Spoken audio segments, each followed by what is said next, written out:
नमस्कार दोस्तों, आप सभी लोगों का स्वागत है आपके अपने YouTube channel legal advisor AM में, जहां हम सभी लोग लॉज और बाय लॉज पर चर्चा करते हैं। आपसे निवेदन है कि चैनल को लाइक, शेयर, सब्सक्राइब अवश्य करें। कमेंट में अपनी राय जरूर दें।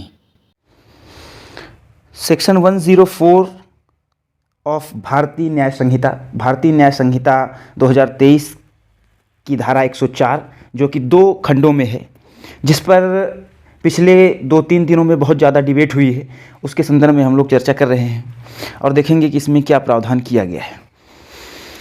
क्लॉज फर्स्ट में कहा गया है हु एवर मीन्स जो कोई भी, causes the death of any person, किसी भी व्यक्ति की मृत्यु कारित करता है। कोई एक व्यक्ति किसी दूसरे व्यक्ति की मृत्यु कारित करता है। कैसे? बाय डूइंग एनी रैश, किसी उतावलेपन पूर्वक और नेग्लिजेंट एक्ट या उपेक्षापूर्ण व्यवहार से, मतलब ऐसा कार्य जिसको वो नहीं करना चाहिए था उसको वो जानबूझ करके कर रहा है। ऐसे किसी कार्य से किसी व्यक्ति की मौत कारित करता है, मृत्यु कारित करता है, और ऐसी मौत जो कि which is not amounting to culpable homicide, जो कि आपराधिक मानववध की कोटि में नहीं आता है। मतलब वो जो मृत्यु हुई है वो कल्पेबल होमिसाइड की श्रेणी में नहीं है, वह मानववध, आपराधिक मानववध की श्रेणी में नहीं आता है। Shall be punished with imprisonment of either description for a term which में एक्सटेंड टू 7 years। तो उसे दोनों में से किसी भांति के कारावास, जिसे अधिकतम 7 वर्ष तक बढ़ाया जा सकता है, से and shall also be liable to fine, और जुर्माने के साथ दंडित किया जाएगा।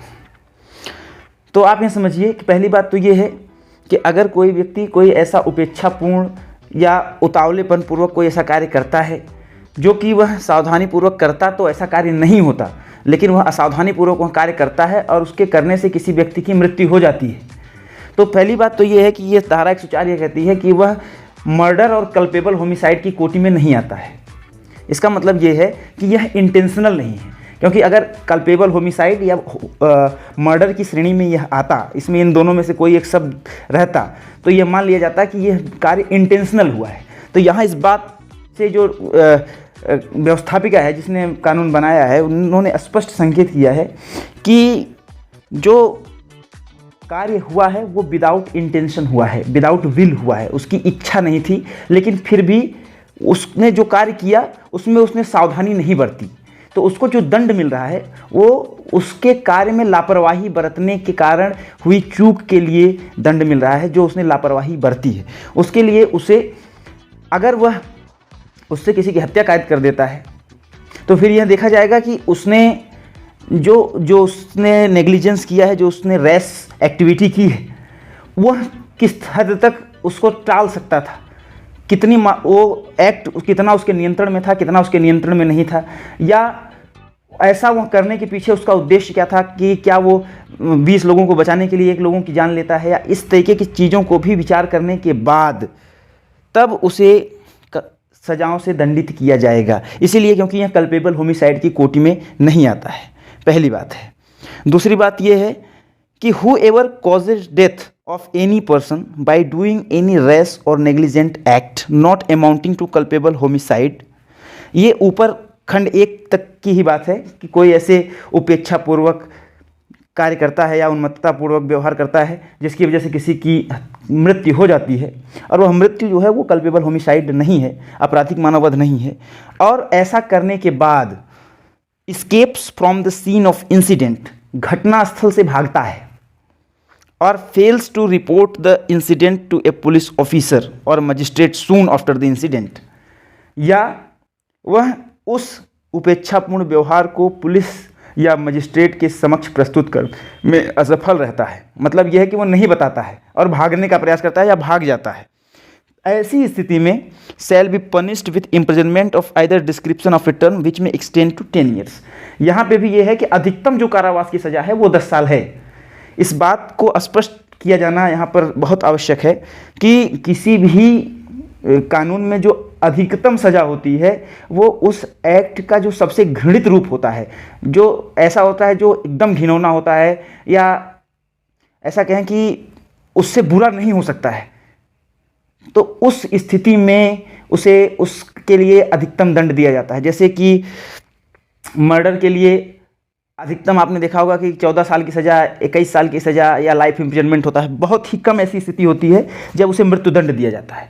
मृत्युदंड हमेशा ऐसे एक्टिविटीज़ के लिए दिया जाता है जो सीधे सीधे राष्ट्र या समाज के लिए एक बुरा संदेश हो और उससे एक बहुत बड़ा वर्ग प्रभावित हो रहा हो, और वह एक बहुत बड़े मतलब प्री मेडिटेशन, घृणा, इस सब चीज़ों को दर्शाता हो, तभी उस चीज़ के लिए यह बहुत सारी स्थितियों परिस्थितियों को ध्यान में रखते हुए ही किसी चीज़ के लिए अधिकतम दंड दिया जाता है।